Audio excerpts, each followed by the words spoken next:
We fly a battle standard from our flag at Kings Point, the only one of the Academy's privileged to do so.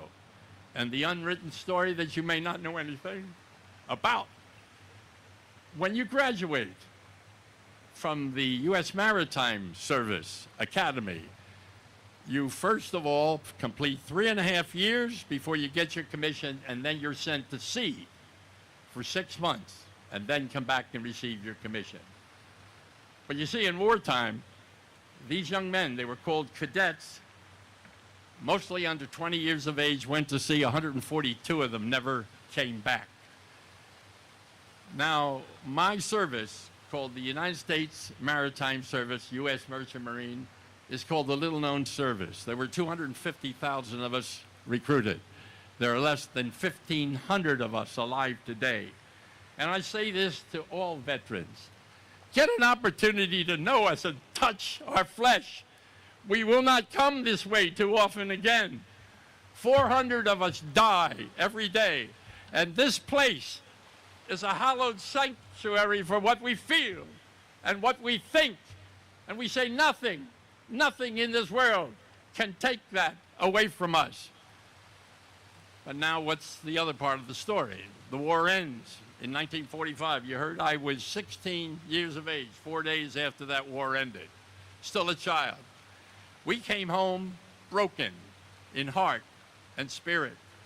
We came home to a country that didn't understand where we had been. Despite the fact that you raise our flag and you thank us for your service, we understand that. Then we say, find out our history. I want to lead you to a piece of history of the U.S. Merchant Marine. As you walk around this side, you'll see in the flowing water area, and I'm pointing now where it says Atlantic, you will see there the Murmansk Run. The Murmansk Run is one of the greatest disasters in naval history. In 1942, 7 months after the war began, we put together the largest convoy that ever existed in American naval history, 35 ships laden with $1 billion in cargo. That would be the equivalent of $5 billion today. And they set sail from Reykjavik, Iceland, and they were headed to the North Atlantic. And these 35 ships were surrounded by 24 combat ships, submarines, and aircraft, because we were sailing into hostile water. And they went to some place called the Barents Sea. Pains me to tell you this. Look at that monument and then hear these words. The Barents Sea, at that time of the year, has a water temperature 45 degrees below zero. You hit that water, you got hear this, 4 minutes. Thereafter, you have hypothermia and you don't make it. And in the midst of that convoy, sheltered and guarded by the combat ships, a British admiral, Lord Pound, made the observation it would be best to pull away our combat support because in Oslo, Norway, the largest battleship in the world was there, the Tirpitz, and they were afraid of that coming out. So they pulled away the combat support for these ships. Now, these ships, we had a crew of merchant mariners, and we had a group called the Armed Guard, supplied by the Navy, and we're pulled away. And now I want you to think of those young sailors on those merchant ships who knew they were going to die because you can't make it in that water. And when it was over and the Germans attacked, there were 11 ships left. That's all that were left. You didn't get that in your history book in high school or college. Why don't we rant for the truth to understand what these people, what those people I represent did? And from that comes an understanding of what we were called to do.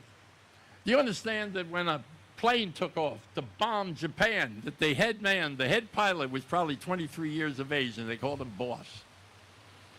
Now I want to take you to 1943, which is the second worst disaster in the career of the U.S. Maritime Service, U.S. Merchant Marine. And you probably never heard of this either. Barry Italy, on the Adriatic, a port where the cargo ships and the tankers went in to unload.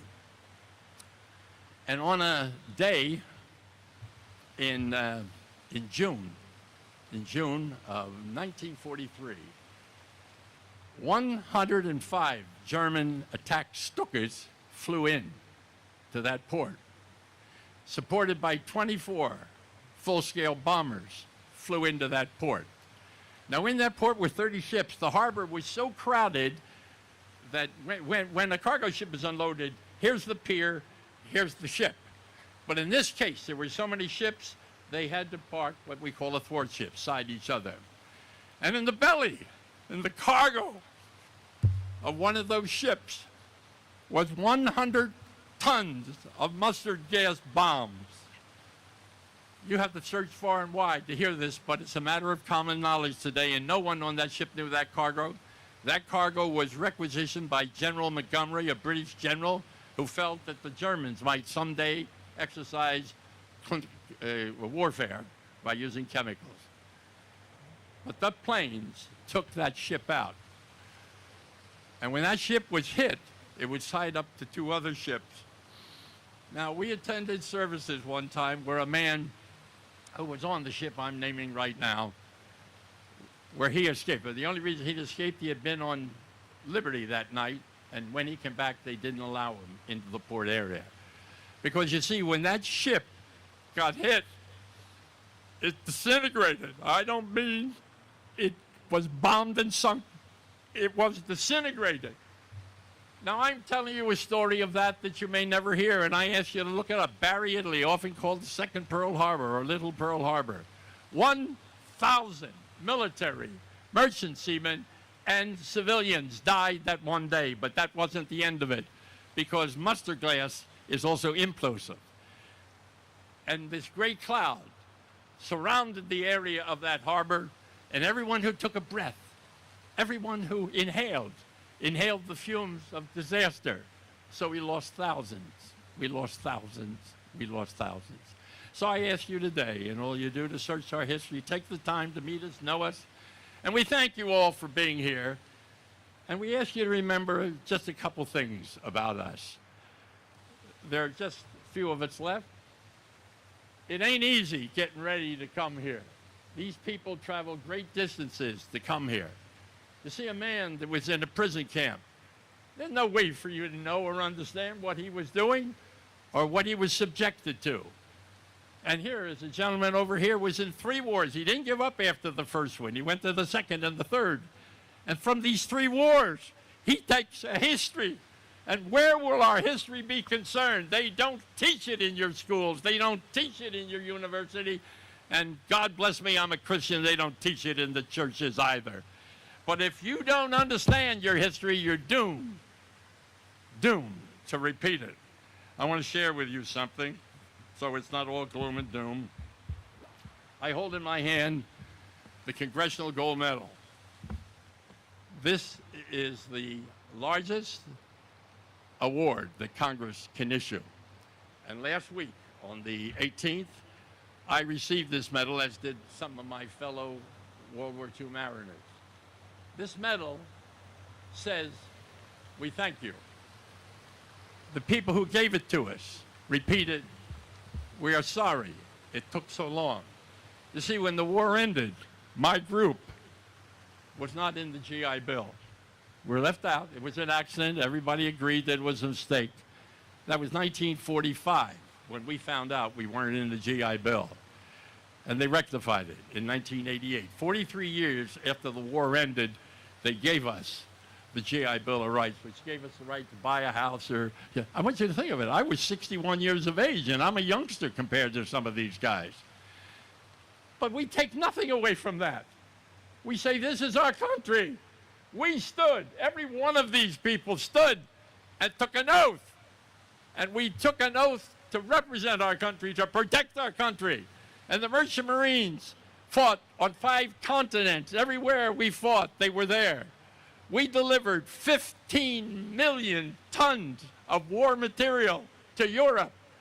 We delivered 13 million tons of war material and troops to the South Pacific. We delivered 8 million tons to the Mediterranean and 5 million tons to Russia. And with it all, then, we took a part of our life, our youth. We gave up our youth. It no longer existed. So as I wrap up today, and I ask you to search out these pieces of history, because today with the internet you can find all these things. I want to leave you with something that I used when I received this medal. I was the spokesman for everyone who received this medal. I'm honored to be their spokesman. I'm honored to know these guys. We come from different walks of life, from different places in the world, but we are brothers. And this place makes us understand what others mean. And so when I received this medal, I took time to thank everyone, and this is how I end. I say I want to take you back 200 years in the way we called our children to war. This is in Britain, in England, in Scotland, where the law was at the wars at the time were prefaced.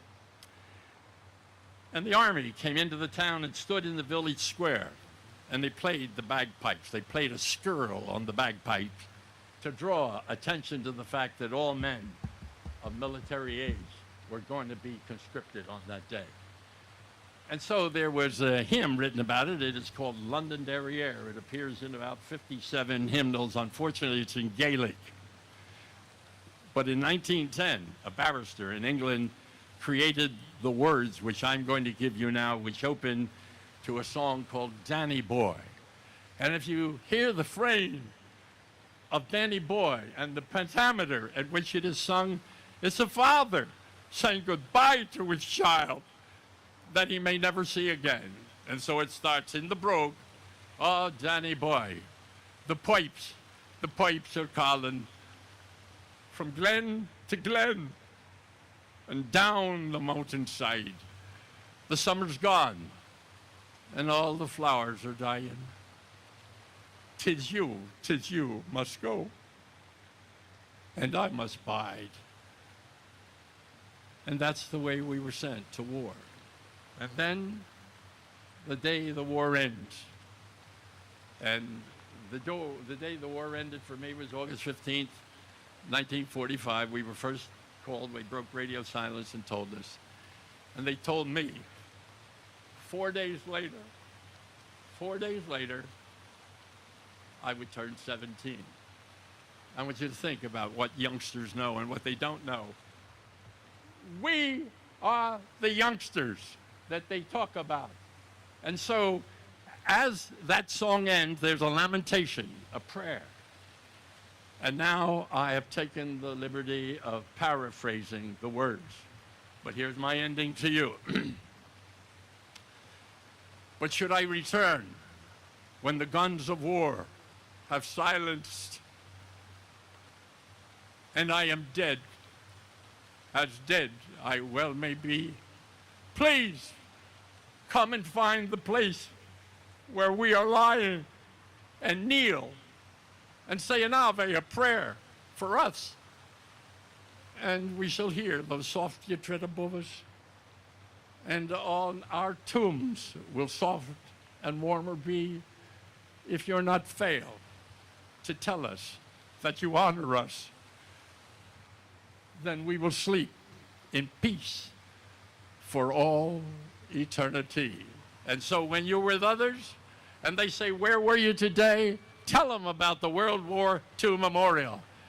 Tell them about those that sat with you today, those that braved the heat of that sun, and tell them about these people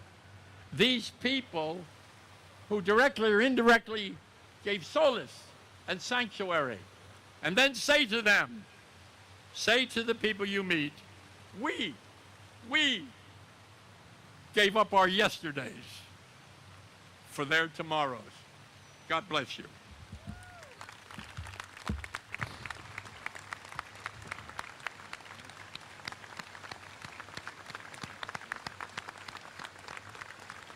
Thank you, Jay.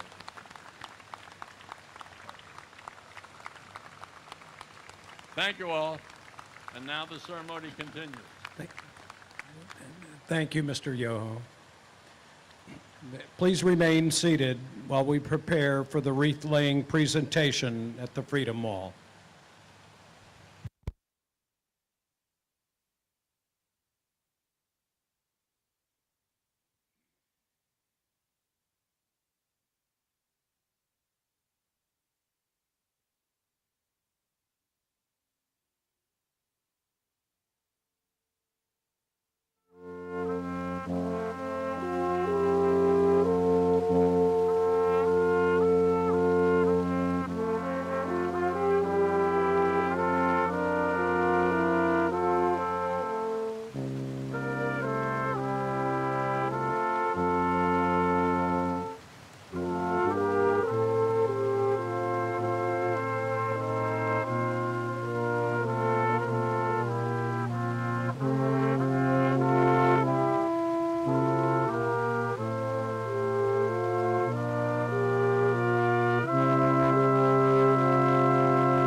No, I'm just gonna come over here and get a shot. Okay.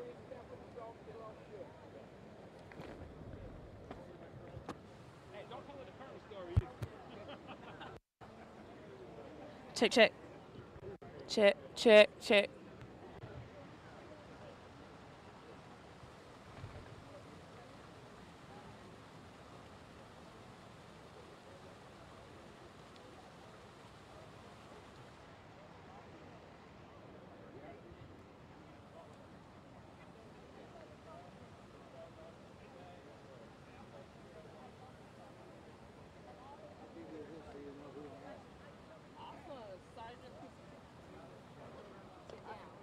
Sit down for this. You're not sitting down. Sit down. They can do this sitting down. Yeah, you want to sit? You can, yeah.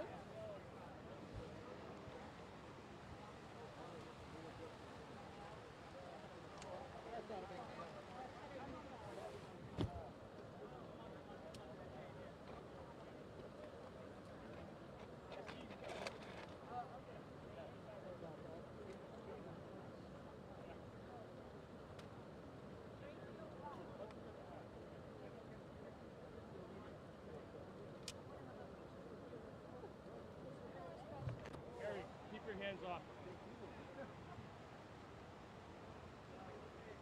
Thanks for your service. 3 times. You're an American hero. Lift you up. Thank you. Tracy, thank you. Like this.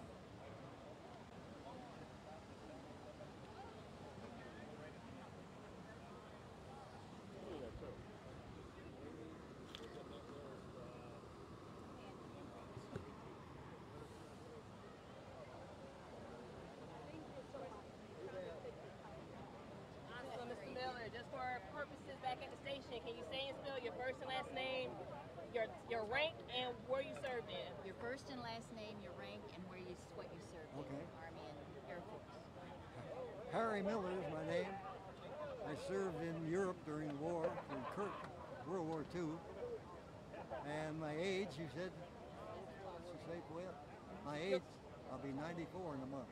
Awesome, and you were in what military branch? I was in the Army during World War II in Korea, and I was in the Air Force in Vietnam. Awesome.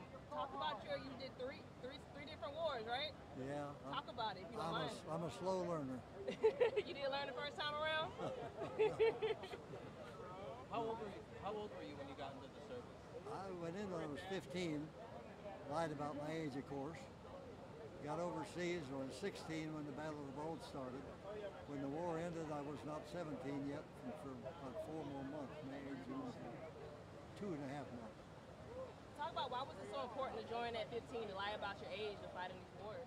Well, it was pretty easy in those days because they told me I needed a birth certificate. I went to get it and they couldn't find it. So they said, well, we'll take you anyway. It happens all the time. So I said, okay. So they took me in. And then about 40 years later, I went down after retired from the service to get a passport. And they told me I had to have a birth certificate. I told them, I said, they don't have it. And why do you people need, why do I have to prove now that of everything, you know? And they said, well, no reason for it, just our policy.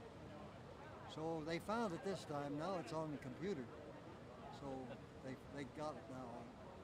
And then after I retired, 90 days later, they made me go down and register for the draft because I never registered for World War II, Korea, or Vietnam because I was already in. So it's one of those crazy things that happen. You know, you were a teenager, basically a baby to some people when you got into World War II. Like, how was that experience to be 15 years old fighting, you know? Well, I had to be very careful. I had to make sure I didn't get in trouble. Made sure that when looking for volunteers. I was always the first one, which I didn't like being. But I figured they wouldn't ask my age. When I look at pictures of the way I looked in those days, I don't know how I fooled anybody, but I guess I did. But that's another story too, I guess. Well, what was the difference between you at 15 and then you know, later on in life? What did you learn from those experiences? Like you had to grow up fast. Well, I did have to grow up fast, but my mother died when I was 3 and my dad died when I was 13. So I had already started growing up pretty fast. Had to go to school half a day and work half a day. So, you know, I was used to being around older people, and it helped me, I guess. Because, you know, I got along with them. And fortunately, I got with a group that was all from Texas and Oklahoma, and they're a bunch of great people, best people in the world as far as I'm concerned. And my first words when I got there, they said, looked at me and they said, "Where are you from, boy?" I told them I was from Ohio, and they said, "Where the hell is Ohio?" And of course, we went through that kind of thing with the Texans. But it was a lot of fun, really. I enjoyed that part of it. The war itself was not fun, but it was something we had to do. And I always wanted to be a soldier, so I got the opportunity to be one. I was happy about it. Have you been to one of these before? These Wreath-Laying? Oh, I come to all of these. As every year goes by, can you tell me how it changes for you, how the meeting changes, or if it does at all? Or if it's just... You mean here? Yeah. Well, the big change I see, people are much more interested in World War II when they come here. And I've met some of the nicest people in the world here from all countries. And I've been on TV from, I can't even tell you all the countries I've been on TV from, including Russia and China. And that's just part of it. But I just have met the best people down here, and I think finally makes kind of restocks you, you know, and it says, my God, people are interested after all. But for years they weren't. And I'm glad by the time I hit 90s, they were interested. You were 15 when you When you went into service. What's your message to 15-year-olds out there now? Stay in school, get an education, don't be a bum. Get away from drugs, stay away from drugs. But I'm afraid I'm talking to a mute world. But that's what I would tell any kid I talk to. And then I tell them, when you get through getting your education, then go into service. I recommend the service to anybody, even if they don't get all their education. They feel they can't go any further in school, get in the service. They might learn something, and they might also learn what they want to go into when they get out of the service. So that's what I tell people all the time. And they don't throw me out. And they always salute me with all fingers, so I figure I'm safe there. So I guess I get to some of them anyway. I did meet one fellow down here one time. He asked me where I served during the war, and I told him in Europe. And he said, "Well, my name is so-and-so, and I'm a German citizen. And I just want you to know that I'm one of the German generations to thank you for what you did." I said, "Wait a minute. We demolished your country." He said, "Yeah, you did. But he says you got rid of our problem." That's the first time a German ever said that to me. And I couldn't get over it. It really hit hard. But anyway, you know, you meet a lot of people down here, and a lot of them have, well, fathers or uncles that were in the service, but they passed already. And my unit, there's only 4 of us left. And I'm the youngest one of the 4. The other 3 are all 97, 98. And I always ask myself, just about every day, why me? You know, why all these guys gone, but me? It's hard to figure. Really hard to figure. But anyway, I try to express this to all the kids I talk to. And for the most part, they're pretty good. I found if you go to the schools, the private schools, the kids are much nicer and much more polite, and they know more than they do in the public schools. I had a kid one time ask me why I have a flower in my hat. I said, it's a poppy. He said, what's a poppy? I said, that's a flower. And I told him the story about how they got written and everything. They had never heard of this. So I gave him a copy of the poem in Flanders Fields. And the teacher was with him, and I didn't realize she was the teacher. And she said, can I have one too? I'd like to teach that to my kids. Lady, I'll give you a stack of them if you want them. But, I hope she did.